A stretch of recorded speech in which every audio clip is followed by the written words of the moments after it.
Buenas noches, bienvenidos a un programa más de Ciudadano Político. Soy Cris Portugal y hoy estaremos junto a Carol Baum en una entrevista muy entretenida. Ella es abogada, militante UDI y además ex convencional. Tenemos mucho que conversar sobre el tema.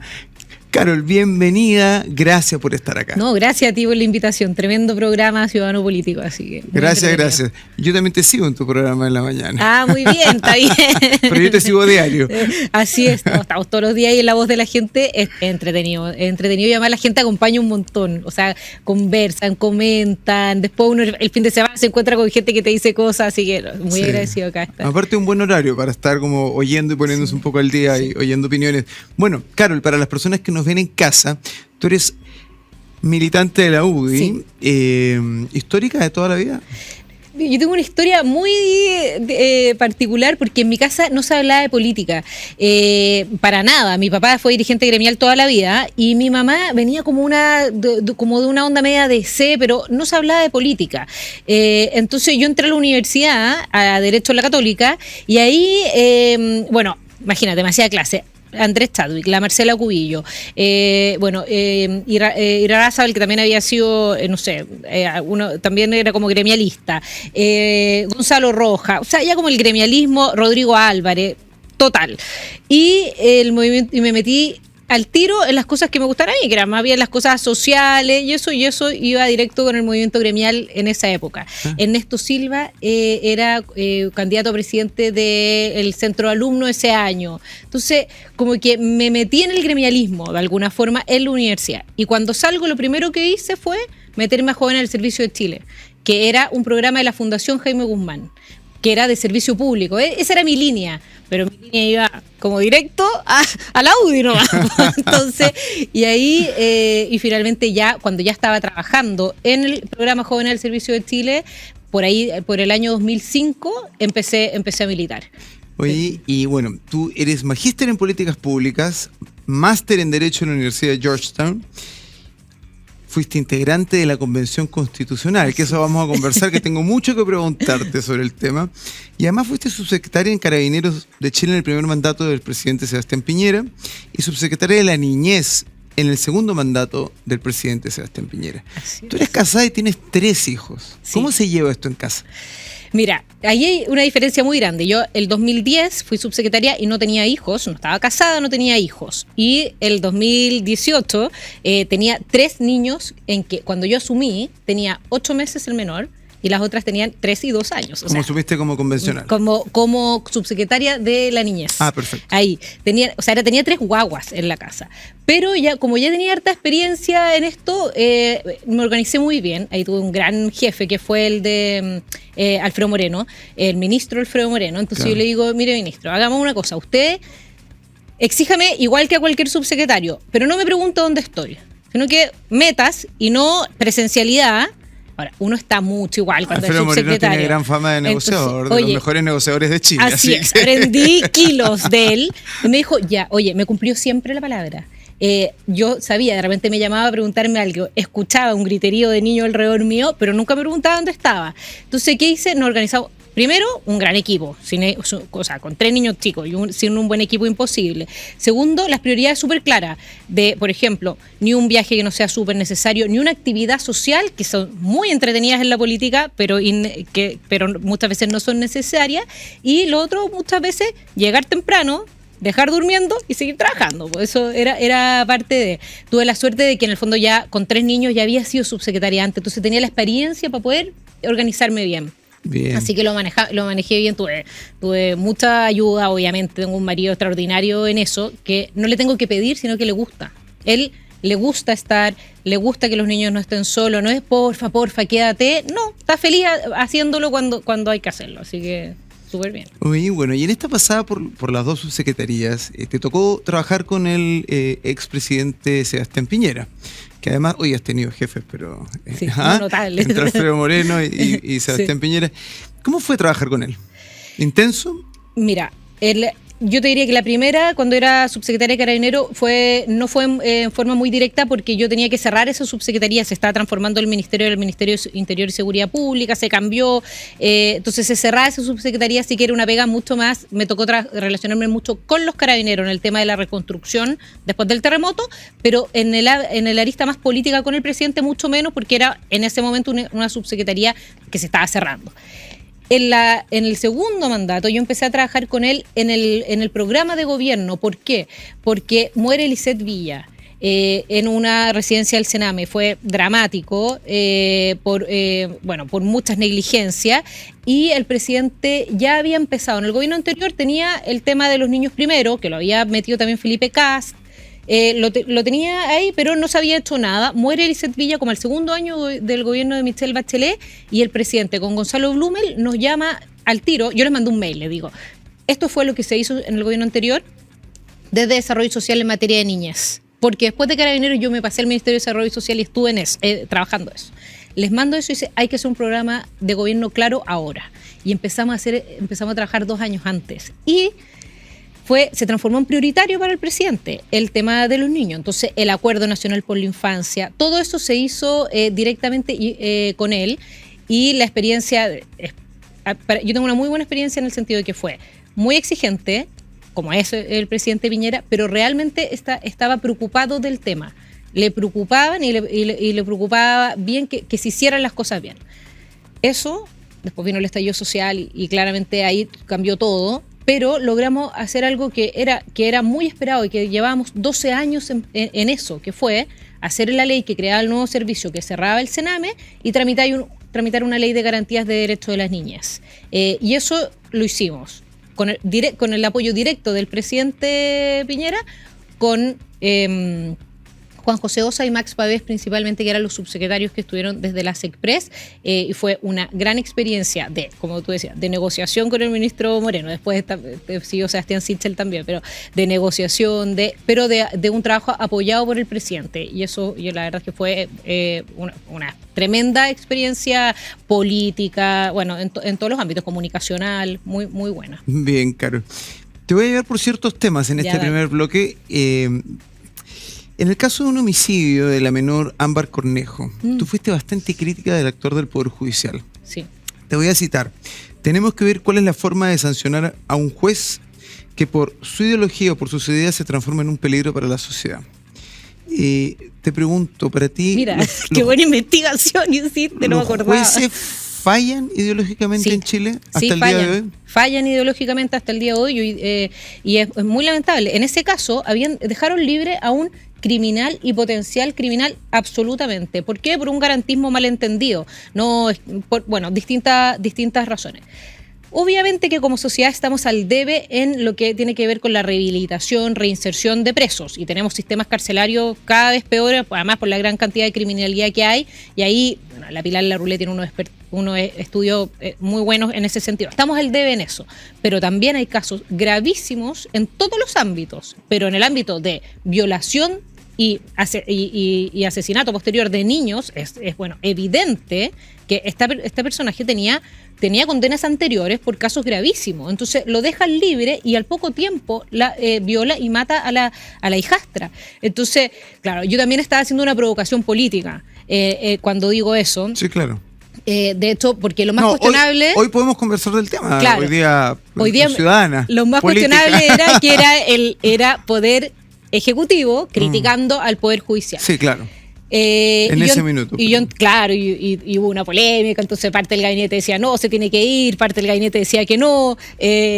Obviamente tuvimos las conversaciones pertinentes con los que correspondía, y yo quería plantear ese punto porque es algo muy grave que nos está pasando y que tenemos que conversarlo, y hoy día se ha conversado también en el proceso constituyente. Hoy día tenemos jueces que fallan ideológicamente en la Corte Suprema, que prohíben proyectos, por ejemplo, mineros, que han pasado muchas etapas de evaluación ambiental y que los prohíben porque no quieren que se hagan. Bueno, hasta hace pocas semanas que se sumó un ministro más, estaba bien tirado hacia la izquierda ideológicamente la composición de la Corte Suprema. Y en el Tribunal Constitucional también lo mismo, ¿cierto? Entonces, ahora a la izquierda le encanta el Tribunal Constitucional, claro, que antes era lo peor. Entonces Entonces, eso no puede pasar. Y yo creo que a nosotros nos ha costado mucho criticar. No puede pasar de lado y lado, digamos. Claro, nos ha costado mucho criticar desde la política el actuar de los jueces, pero eso no debe pasar. Y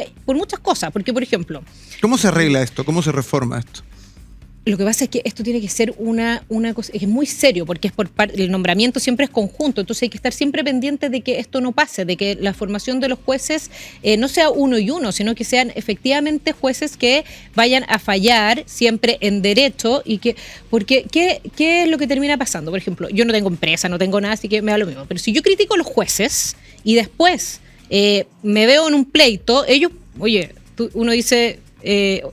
ojo, que ellos pueden fallar en contra tuyo, ¿cierto? Entonces es muy difícil que alguien tenga la libertad para criticar a los jueces. ¿El homicidio de Ámbar Cornejo sí. llegó hasta la Suprema?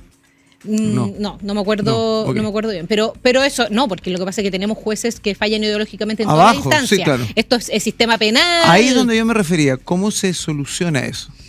Yo creo que... No en la Suprema, sino sí. en las primeras instancias. Tú tienes en su minuto se hizo una reforma procesal penal que tenía, que modernizó todo el sistema y que tenía... Pero eso fue hace muchos años, exacto. cuando Soledad Alvear era ministra de Justicia. Respondió a un momento histórico que esto debe ir evolucionando de acuerdo a cómo van evolucionando, y hay cosas que han funcionado bien y otras cosas que no, y que ya sabemos que no han funcionado bien y que hay que mejorar. Una es esa.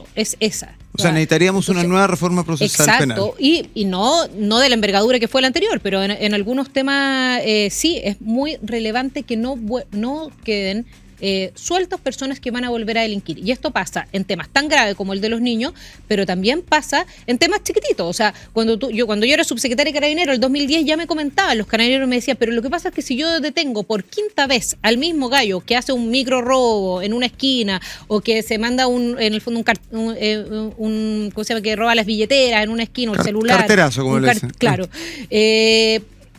Por quinta vez y vuelva a salir libre. La verdad es que las ganas de detenerlo del carabinero son cero, pero además el compadre sabe que va a volver a salir. Entonces ahí tenemos un problema que se llamó en algún minuto la puerta giratoria, que es grave y que hay que solucionar. Pero hace menos de un mes se aprobó algo en el Senado al respecto. Escuchamos declaraciones del senador Felipe Kast diciendo que la puerta giratoria se iba a terminar. Ya, bueno, eso ojalá que así sea. Y ¿ya? Tú sabes que muchas de las que justamente leyes, las reincidencias, tengo entendido... se agravan las reincidencias. Que se agravan las reincidencias, es decir, la primera vez, entre comillas, te podían dejar libre porque, no sé, tenías un récord intachable, qué sé yo, pero la segunda vez iba con pena efectiva de cárcel. Ya, eso tiene, o sea...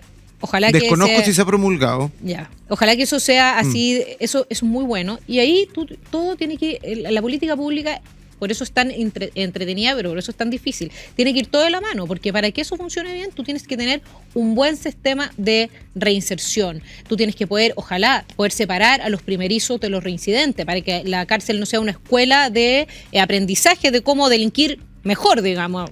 Claro. Entonces, tiene que ir todo de la mano, y esa es la complejidad de la política pública, de mirarla desde arriba y de solucionar el problema real. Y es un gran desafío y es muy difícil. ¿Hay un complejo de la izquierda en legislar en materia de seguridad y en legislar en este tema, por ejemplo? Absolutamente, y esto responde a un trauma, por eso decía, obedece a los tiempos, que en el fondo el garantismo o siempre a la izquierda tú la escuchas hablar de los delincuentes, de los terroristas y todo, como que son víctimas. Y cuando tú hablas de niños de 14 años que roban y todo, y tú dices, claro, evidentemente son víctimas de algo, del sistema, de algo son víctimas, de unos padres, de un lugar donde viven, sí son víctimas, pero no siempre. No siempre, y también, bueno, también está lleno de niños de 14 años que han vivido en el mismo sistema y que no son delincuentes. Entonces, ahora también está la víctima real, o sea, la víctima Que le hicieron el portonazo, que Sí. recibió un Un puñalazo disparo, o cualquier cosa. la bala loca. Ujú. Entonces uno conversa con mamás y dice que te dicen, oye, si es que a mí mi preocupación más grande es que a mi hijo o no le llegue una bala o que no se lo lleven los narcos o los delincuentes comunes y lo recluten para sus bandas. Entonces, bueno, pero en general la izquierda y en la convención nosotros lo vimos todas las veces, cada vez que les pedíamos que condenaran la violencia, no la condenaban. Cada vez que decíamos cualquier norma que era pro víctima y no pro delincuente o pro terrorista o pro persona que hace violencia como acción política, etcétera, siempre estaban pro el que cometía el mal, digamos. Claro. Entonces, ¿Qué opinas de la reciente aprobada ley contra las usurpaciones, que por cierto está pendiente de o veto o promulgación de parte del Ejecutivo? mira, esto es algo que realmente lleva mucho tiempo esperando mucha gente. O sea, no solamente en la macrozona sur, que ya de verdad era o sea, tomaban el predio y ya no había nada más que hacer, digamos, porque era muy difícil que pasara, pero incluso hay casos dramáticos, el caso Concón, del empresario que lo terminaron matando también por una toma ilegal. Yo me acuerdo que en esa época trabajaba muy directamente con la hija del empresario porque ella era directora ejecutiva de la Fundación para la Confianza, que trabajaba mucho con nosotros en el tema de los niños, abuso de niños, etcétera. Entonces me chocó mucho porque conocía a la hija, digamos, que ahora salió mucho en medio hablando de este tema. Entonces, no solamente un tema en la macrozona sur, es un tema que se está dando en todas partes del país. Uno dice, penalmente, claro, es raro que se le estén entregando a las personas la posibilidad de defenderse, pero sé que es una solución. Hoy día es una solución necesaria y real. Podría estar un poquito pasado el tejo, pero eso podría regularse. Pero versus lo que hay hoy, O sea, absolutamente necesario. necesario. Hoy día están las víctimas en la total indefensión. Y además responde a un momento histórico muy relevante, es una cosa que necesitamos solucionar. Tú sabes que cuando estábamos en la convención y se empezaron a hablar de las autonomías territoriales autónomas y todo, empezaron a ponerse banderitas en distintos puntos de la macrozona sur. O sea, eso era usurpación directa, rápida, en el momento en que la Constitución se aprobara. O sea, así estaba, teníamos a un personaje que hablaba de Gualmapu, del norte al sur, del este a oeste. Exactamente. Hasta Argentina, básicamente. Exactamente, no, y una ministra del Interior en su minuto que se refería al Gualmapu como... Bueno, es que has hecho, para decirlo con nombre y apellido. Es, tal cual. Bien, ¿y tú crees que el gobierno lo vete? Sí, yo creo que sí, lo han dicho que tienen 30 días, yo creo que sí, que lo van a hacer y bueno, está bien, está dentro de sus facultades. No es que van a vetar el proyecto completo, van a vetar un artículo en particular o un par de artículos particulares que les parecen que son excesivos. Veamos a ver qué pasa ahí en la vuelta, porque en el fondo cuando estos vetan, después se vuelve a votar y podrían perder el veto también. Se ve difícil porque tiene quórum más alto, en el fondo eso es pro ejecutivo. Y es una herramienta que existe. Yo me acuerdo que en su minuto en la ley que creaba el servicio, o sea, cerraba el Sename, nosotros también presentamos un veto con el presidente Piñera que era para incluir el derecho y deber preferente de los padres a educar a sus hijos. Y lo ganamos. Entonces hay cosas que son prioritarias para los gobiernos, que eso hace también que nuestro sistema político hoy día sea un presidencialismo y no un parlamentarismo, digamos. Entonces ahí una de las herramientas que tiene el presidente, que la puede usar, yo creo que la va a usar, y por eso también es tan importante elegir bien al presidente que tenemos. Si yo cuando veo gente que dice, no, yo voté por Boric porque la buena onda, yo decía, bueno, pero es que la buena onda se acaba súper rápido en cosas de este tipo, porque el presidente tiene mucho poder. Bueno, este presidente está con 30% solo de buena onda hace ya mucho tiempo. Y yo diría que es harto, que es harto. El 30% es harto para todo lo que ha hecho. Sí, es bastante impactante, ¿eh? Han habido de los escándalos indultos, escándalos embajadas, escándalos fundaciones, platas, y no baja. Sí. 25-30 por ahí, en el peor de los casos y en el mejor de los casos. Mira, yo me tocó trabajar directamente con el presidente Boric mucho en el Acuerdo Nacional por la Infancia, porque fue el único del Frente Amplio, en el fondo a la izquierda del socialismo democrático, que estuvo dispuesto a estar en el acuerdo. Entonces, trabajamos mucho y después en la tramitación del proyecto de ley que crea el Servicio Mejor Niñez y cerrar el Sename, también. Porque como a él le importaba este tema y lo conocía, le importaba a los niños, se preocupó de meterse en el tema y nosotros nos faltaba un voto para tener las mayorías. Teníamos nos faltaba uno para llegar a la mayoría en las comisiones, y él cada vez que negociábamos algo cumplía su palabra y votaba con nosotros. Fue un gran apoyo para eso, para el Acuerdo Nacional por la Infancia y para cerrar el Sename. Entonces, ¿qué le pasó al presidente Boric? Olvidó lo importante que es ese tema que a él lo conmovía, porque lo vio, porque su papá tenía una residencia que patrocinaba en Magallanes, y él estaba muy preocupado de los niños, y de repente en algún minuto, yo no sé por qué, lo olvidó, pero lo olvidó y no lo ha puesto primero en la fila como él decía que lo iba a hacer. No se ha preocupado de que funcione bien el servicio Mejor Niñez.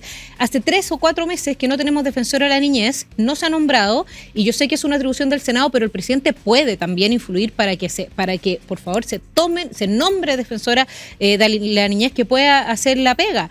No se han puesto los recursos necesarios para poder construir las oficinas locales de niñez que son preventivas en esta materia. El presidente sabe cuáles son las medidas que hay que hacer. Hemos tenido 3 subsecretarias de la niñez en menos de 2 años de gobierno, además de 3 ministros de Desarrollo Social. Entonces, a mí me encantaría que el presidente volviera, al menos en ese ámbito, a concentrarse en lo que importa y dejar de hablar en política. Bueno, como lo conozco, te digo que él tiene un carisma muy especial. Entonces yo entiendo que cuando la gente lo ve y comparte con él, lo encuentra adorable. Porque una vez alguien dijo que era como un osito peluche, no me acuerdo, ¿te acuerdas que algo dijeron así? A él le encantó, después salió con un oso. Sí. Pero tiene algo de eso, digamos. Tiene algo de eso de que una parte de él es muy carismática. Claro, pero después cuando le toca llegar a la oficina de la presidencia y ejecutar, le cuesta un poco. Lo que pasa es que esa parte carismática y de él, bueno, está bien, pero ser presidente de la República, uno es presidente 24/7 y tiene que ser muy ejecutivo, muy pragmático, y al final poner siempre a las personas en el centro y olvidar la ideología. O sea, yo llegaba a acuerdo con él cada vez que le decía, ¿qué es lo mejor para los niños? Lo mejor para los niños es esto. Bueno, entonces vamos, así queda redactado. ¿Listo? Sí. Cruce mano, se acabó. Cuando uno se preocupa de la ideología, no vamos a llegar nunca a un acuerdo. Bien, Carol. Vamos a una pausa acá en Ciudadano Político. Soy Cris Portugal y seguimos con Carol Baum en breve. Patio Outlet, la red de outlet más completa del país. Encuentra grandes oportunidades en grandes marcas. Patio Outlet, el patio que nos une. Conoce más en patiooutlet.cl. Agricultura TV.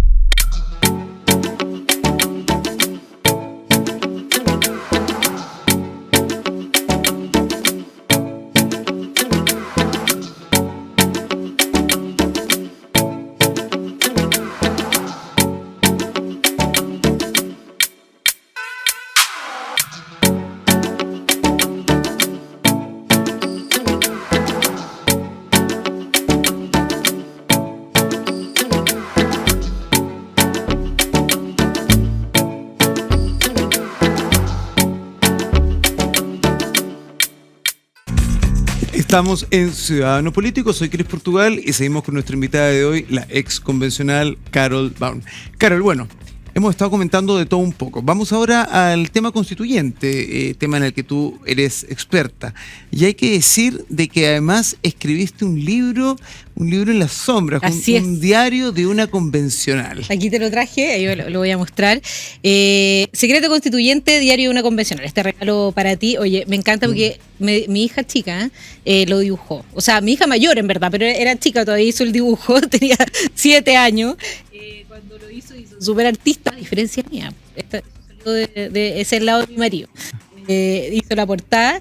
Mira, yo todos los días, desde que gané la elección, escribía en un blog que se llama secretoconstituyente.blogspot.com, que es un ejercicio terapéutico total, porque iba catarsis total, iba desahogando todo lo que pasaba, todos los escándalos se transformaban en una oportunidad literaria, entonces era como entre entretenido y catastrófico lo que estaba pasando. Está todo escrito ahí, todavía está, la gente se puede meter, secretoconstituyente.blogspot.com, que es una forma muy ochentera de escribir, pero me permitía ir todos los días subiendo la información. Está escrito en neutro, no dice nunca nunca en femenino, sino que está escrito en neutro, y generó una cierta controversia en la convención de quién era esta persona que escribía todos los días. Está escrito en primera persona, entonces. Está escrito en primera persona y va relatando todo. Están los episodios más impactantes, aquí no está todo, en el blog está todo, aquí hicimos una selección, pero es tan impactante que yo te contaba antes de entrar que cuando lo editamos con mis amigas ex constituyentes Rocío Cantuarias y Constanza Juve, nosotras mismas íbamos leyendo y nos íbamos impresionando de lo que habíamos vivido. Así de impactante es. No, todo el rato pensábamos y decíamos, se nos había olvidado este episodio que fue impactante y bueno, no sé, o sea, es realmente algo que no vamos a olvidar nunca los que estuvimos ahí. Decimos que somos como unos veteranos de guerra, además de la amistad que tenemos hoy día todos, sí.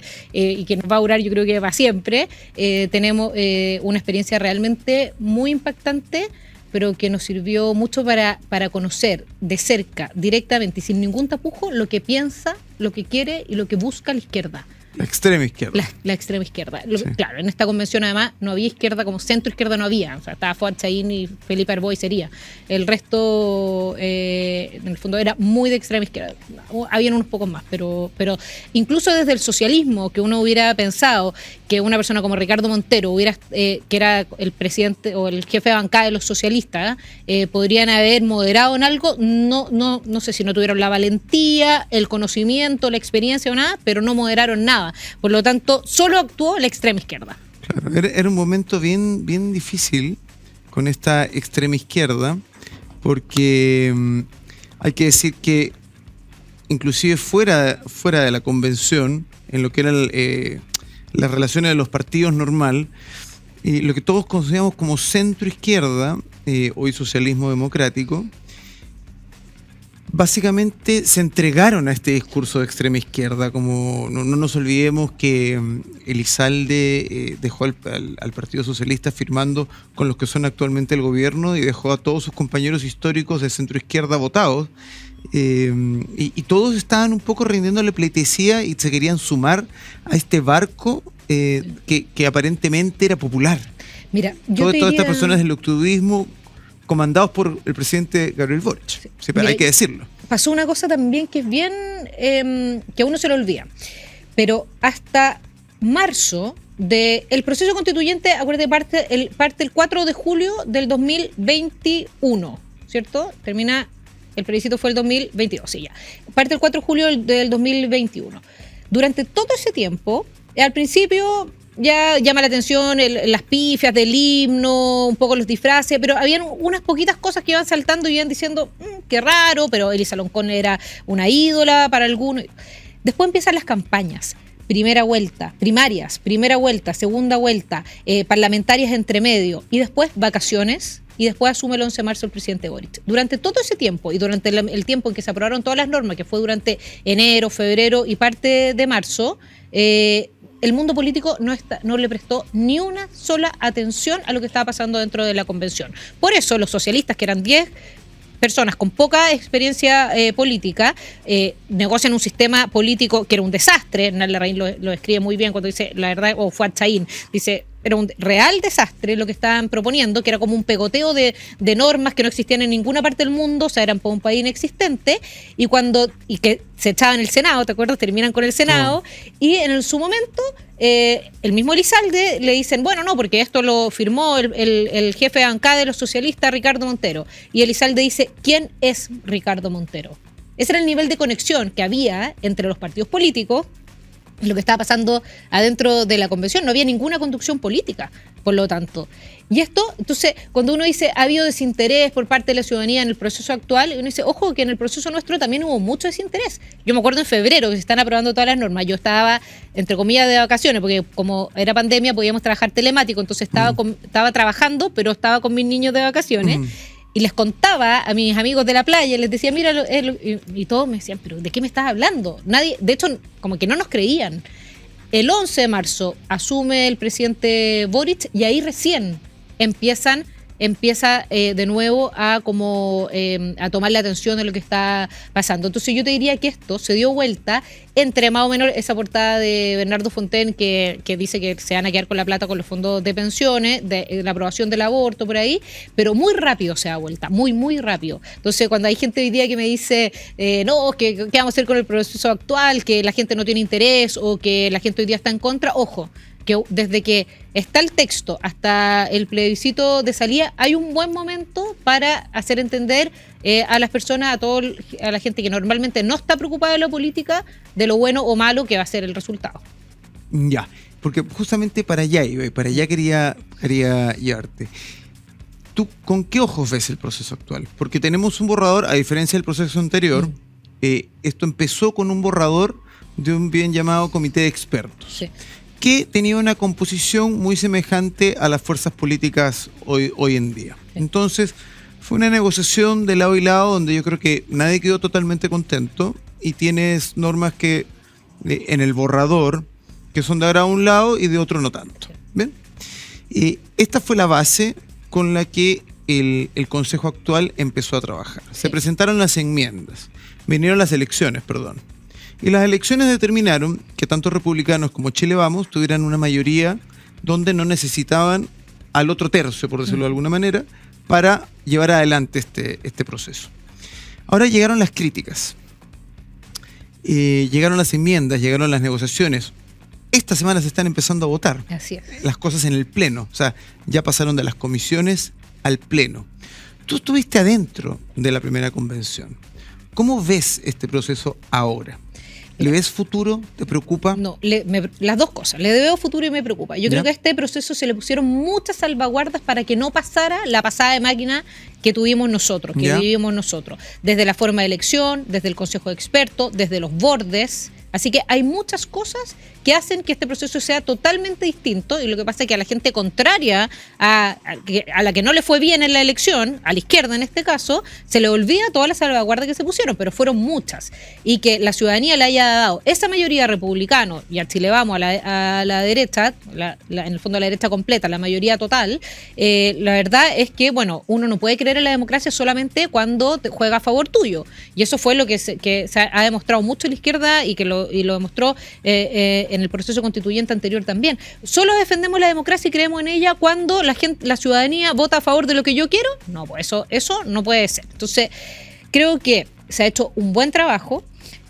Y creo también que hay que considerar lo siguiente. Yo voté rechazo en el plebiscito de entrada, el anterior, ¿cierto? Porque a mí me gusta la Constitución actual. La Constitución del 80, que ya es la de 2005, me gusta y me encanta. Y me encantaría que se mantuviera vigente. Pero tiene un problema grave, que es el problema de legitimidad. Y en política eso es muy importante. Entonces, esa Constitución, que el 80% de los que votaron en esa elección dijo que no la querían, no está siendo respetada en el Congreso muchas veces, no está siendo validada por la ciudadanía. Por lo tanto, hoy día, por mucho que a mí me encanta esa constitución necesitamos cambiarla. Hay un titular de la Marcela Cubillo, antes del rechazo, que lo pueden buscar, que dice: la Constitución del 80 está muerta. ¿Ya?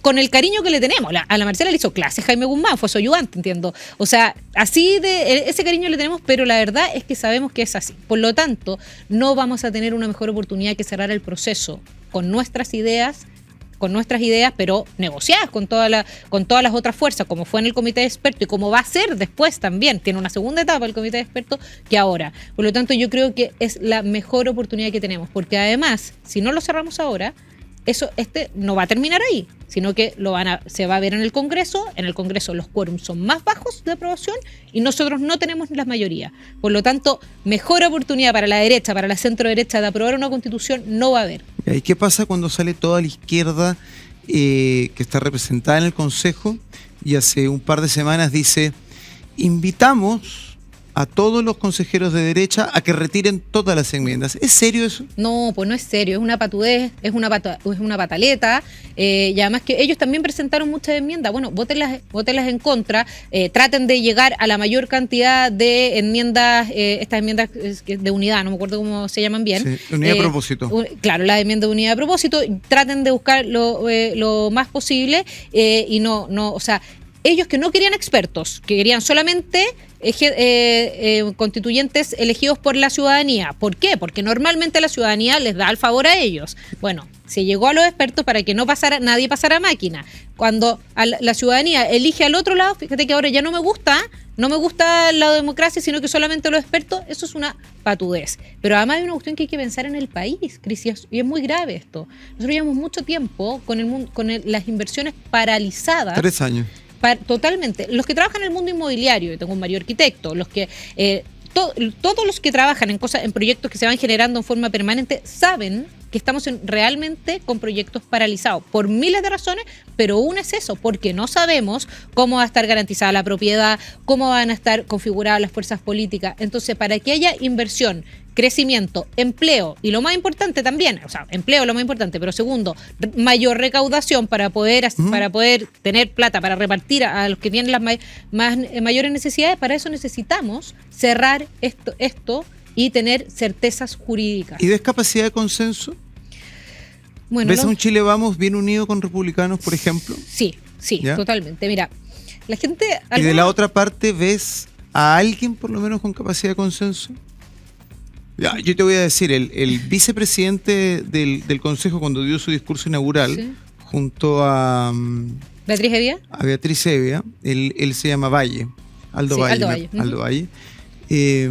A mí me causó una muy buena impresión, Sí. tuvo un discurso bastante conciliador. Sí.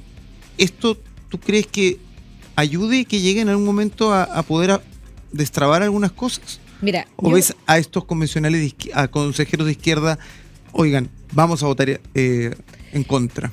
yo creo que adentro del Consejo hay más posibilidades de llegar a acuerdo que afuera, pero a ver, el 11 de septiembre fue muy malo, porque cuando se polariza todo y se empieza a pelear todo, genera efectos adentro Esto también. es ahora, esta semana, Entonces, mira, yo te diría que ojalá se pudiera llegar a un texto en que al menos todas las fuerzas del rechazo, que fueron transversales, ¿Sí?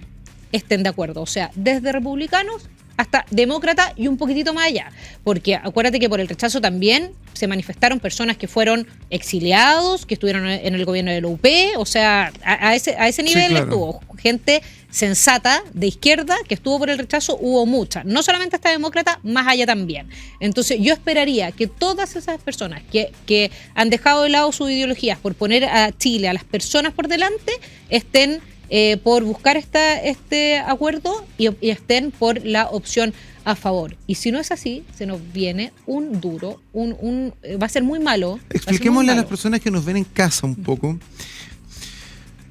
Porque yo entiendo que somos muchos a los que les puede gustar la Constitución del 80, pero como bien dices tú, aunque sea la Constitución del 2005, totalmente reformada y firmada por el presidente Lagos, carece de legitimidad. Es decir, puede ser y va a ser cuestionada si es que se mantiene vigente. ¿Qué peligros tenemos de que esta Constitución se mantenga vigente y el próximo gobierno, hagamos futurología, sea de derecha? ¿Existe el riesgo de que las calles de nuevo se incendien al primer mes del próximo gobierno? Mira, yo te diría que Y tengamos carteles de nueva Constitución una vez más.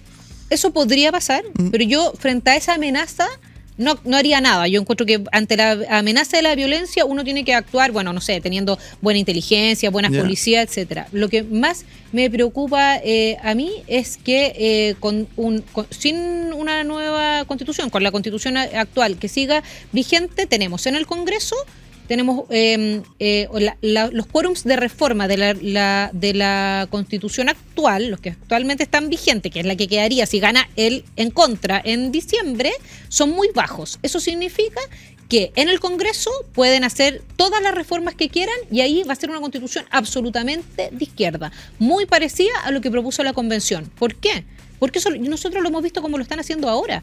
Muchos proyectos de ley o muchas normas que fueron rechazados en la Constitución en el plebiscito de salida, en la propuesta de la Convención, las han ido metiendo de a una con los quórums que tienen en el Congreso y las han estado aprobando. Eso es lo que va a pasar. Por lo tanto, si no aprobamos hoy día una Constitución propuesta mayoritariamente por Republicanos y Chile Vamos en diciembre, vamos a tener aprobada por el Congreso una Constitución muy parecida a la de la Convención. ¿Y tú ves al presidente Boric llamando a aprobar este nuevo proceso?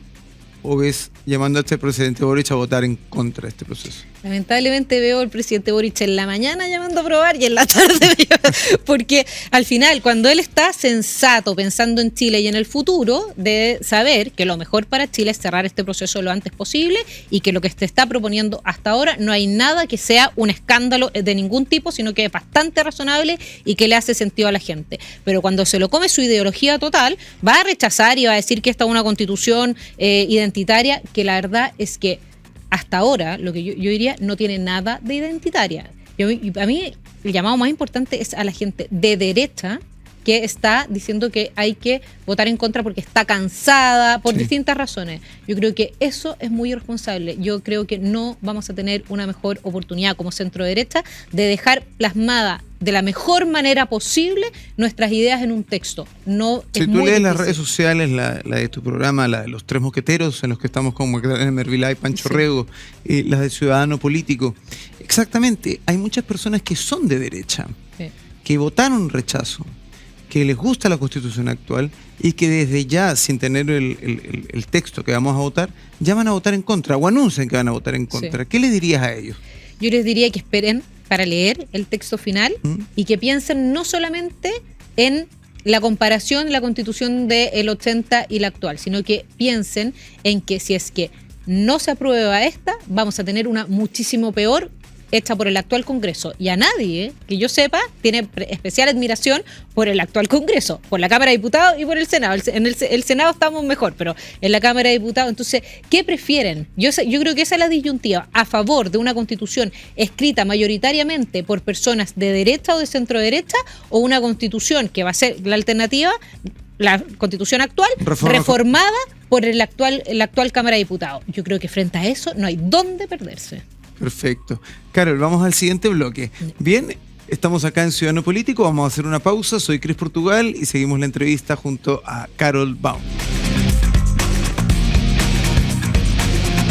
Patio Outlet, la red de outlet más completa del país. Encuentra grandes oportunidades en grandes marcas. Patio Outlet, el patio que nos une. Conoce más en patiooutlet.cl. Agricultura TV.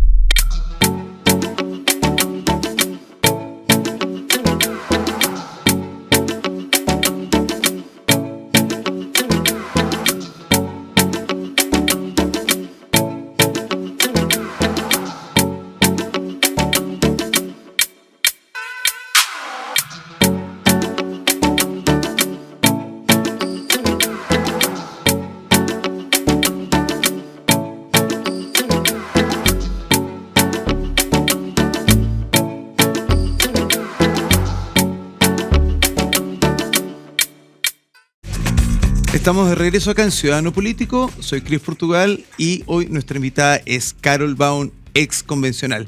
Carol, estamos en el último bloque, sigamos conversando, vamos un poco a coyuntura y un poco a política actual, el día al día. Presidente Gabriel Boric, lo vimos enfrascado y ensimismado en tratar de sacar el aniversario por los 50 años del 11 de septiembre y tratar de esto hacer un tema central y un eje central temático, por decirlo de alguna manera, mediático los últimos meses. Algunos dicen que para distraer el escándalo de las fundaciones y las platas, otros para distraer el cambio de gabinete, otros para distraer la difícil situación económica en la que tiene sumergida el país. Para ti, ¿cómo se vio esta conmemoración de los 50 años pensando evaluando la gestión del gobierno, evaluando al presidente Gabriel Boric? Muy lamentable, porque nosotros, pese a todas las diferencias, nosotros somos personas que nacimos después del 73, ¿cierto? Entonces, de hecho, yo siempre digo, la primera vez que voté yo fue en la Lago, o sea, en el fondo, mucho después del año 99, ¿cierto? Entonces, no éramos parte de eso. El presidente Boric menos todavía. Entonces, ¿cómo estado acostumbrados siempre a presidentes que eran como presidentes de Estado, ¿cierto? Figuras súper que dejaban de lado, incluso dejaban de militar en sus partidos, incluso para ser estadistas. Exactamente. Y Elwin, Lagos, incluso Bachelet 1, diría Bachelet 2 ya un poco menos, deja de lado su ideología para gobernar. Y bueno, esto Gabriel Boric ha sido todo lo contrario. Pero a mí no me extraña tanto. ¿Por qué? Porque la izquierda siempre ha lucrado con la división. Y esto el marxismo es así. O sea, Marx dice, bueno, la lucha entre ricos, la lucha de clases, ¿cierto? Pero después Gramsci dice, oye, sigamos adelante con esto y culturalmente hay que dividir entre todas las formas posibles. Mujeres contra hombres. Y esa es la batalla cultural que ellos dan. Ellos su ideología, la base de su ideología está en dividir entre unos y otros. Y ellos han lucrado con eso durante años y años. Y no sé si tú te acuerdas, todas las elecciones, antes de cada una de las elecciones presidenciales empiezan que si es que Frei lo habían matado o no lo habían matado, que si es que Pablo Neruda había sido asesinado o no, reviviendo el caso no sé cuánto, para todas las elecciones. Pero cada una de esas cosas se ha ido cayendo. Entonces, exactamente. Entonces, es muy propio de la izquierda dividir a la sociedad entre buenos y malos y tratar de sacar partido de eso. Por lo tanto, no tiene que extrañarnos que haya sido así. Ahora, no le resultó para nada. ¿Generó división? Sí, no le resultó. Pero hay una cosa buena que yo diría así, como para salvar algo, que te diría que se centró en la figura de Salvador Allende y más que lo que había sido siempre en la figura de Pinochet, ¿cierto? Siempre era todo que los pinochetistas son malos, que no sé qué, ya trataron de instalar eso, pero esta conmemoración estuvo muy centrada en la figura de Salvador Allende y en la controversia que producía él, incluso su gobierno, y eso ayudado por muchas cosas, desde los libros que se publicaron, el libro de Carlos Mansuy fue muy comentado, el de Mansuy, el de Elwin, el de Patricio Elwin, otros seminarios que han habido, y lo mismo que esto de que el presidente se trata como de disfrazar, de no sé, de ser como ser Salvador Allende. De hecho, esa a mí me parece que es muy impactante, la imagen del presidente repitiendo las palabras de Salvador Allende en el acto, como se escucha la voz, ¿cierto? Que dice no voy a renunciar, y él las repite como haciendo, no sé, una cosa muy especial de sentirse como, no sé, la reencarnación de él, no sé qué, que hace que la figura se centre en él. Y yo todavía creo que nadie le ha pedido la renuncia, no sé por qué se metió tanto en el personaje. Sí, demasiado, ¿no? Así como yo no voy a renunciar. Yo creo que él no se dio cuenta, si tú ves las imágenes, y yo creo que él estaba muy atento a la ceremonia, muy atento a las palabras, y él las tiene que haber repetido frente al espejo 39.000 veces. Y yo creo que se le salió. Es muy raro, ¿no? Porque inclusive la persona que tenía al lado, que entiendo que es Irina Caramano, medio que lo miró como que se sorprendió. Yo creo que es muy consciente de que la están grabando, porque yo, señora pareja, lo que haya sido, le hubiera pegado un codazo, pero pero eso también se ve mal, pues, así que claro. Sí, no. Oye, es que lo que pasa es que nosotros nos reímos de esto porque fue realmente medio patético, pero es el presidente de la República. Entonces cuando uno dice una persona que está como actuando como que eso es como una especie de delirio, es muy grave. Yo creo que es muy grave. Y tú ves, a ver, el presidente Gabriel Boric claramente gobierna con el Partido Comunista. Sí. Y claramente hay una ala dura dentro de lo que es su coalición. Ya hoy día me pierdo. Es Frente Amplio, Apruebo Dignidad, todo para allá. ¿Tú ves al presidente Boric con la capacidad de en algún momento poder decir, como dices tú, en la mañana se despierta sabiendo lo que es bueno para el país, y en la noche quizás se va a dormir un poco más ideologizado? Uh-huh. ¿Tú ves al presidente con capacidad de poder separar las aguas y decir, oigan, esto es bueno para el país, yo quisiera tener este legado y freno?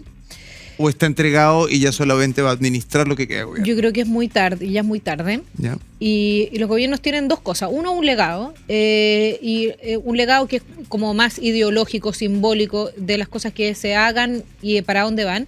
Pero lo otro es la administración del día a día. Y la administración del día a día es muy mala porque tienen gente muy mala. No solamente que se haya dado plata en carretillas para la casa a través de las fundaciones, sino que se han hecho mal las cosas. O sea, yo te decía, en desarrollo social no se ha avanzado en nada. Hemos tenido 3 ministros, 3 subsecretarias en niñez, en vivienda, muy al debe, en inversiones, en todas las cosas que uno revise.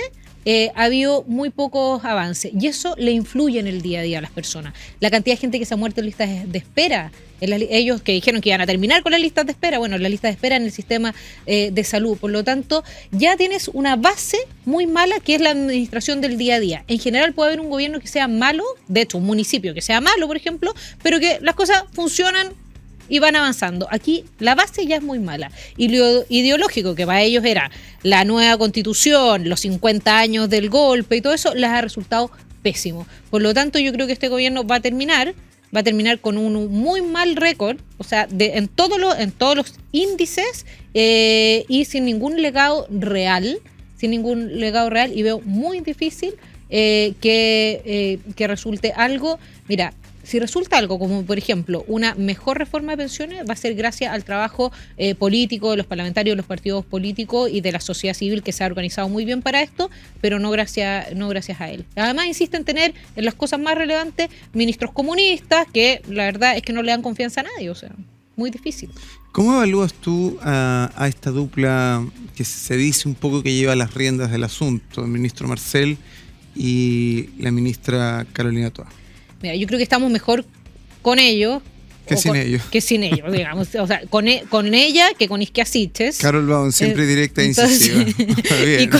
y con él, que con, no sé, con algún frente amplista, ya. Pero el ministro Marcela ha mostrado lilacha absolutamente, o sea, total. ¿Se esperaba más del ministro Marcel? Absolutamente, o sea, el ministro había sido presidente del Banco Central, de la OCDE, y si uno lo hubiera medido por sus declaraciones, no anteriores, porque antes de estar en el Banco Central, él era un militante socialista como lo está haciendo ahora, pero sí, porque además yo diría que él tergiversa mucho la verdad, o sea, habla de pacto fiscal cuando no hay pacto, dice que negoció cuando no ha negociado, se tira en contra de las personas de las que se esperan sus votos, dice cosas como, por ejemplo, que el país no está tan mal porque hubo menos inflación de la que se esperaba, por ejemplo. Oye, la inflación acumulada es dramática, estamos creciendo al 0%, esa es la proyección, menos que Haití, y él sale a dar una declaración diciendo que no estamos tan mal, y la gente dice, oye, ¿sabes qué? No me molesten, ¿sabes qué? Yo no te voy, no,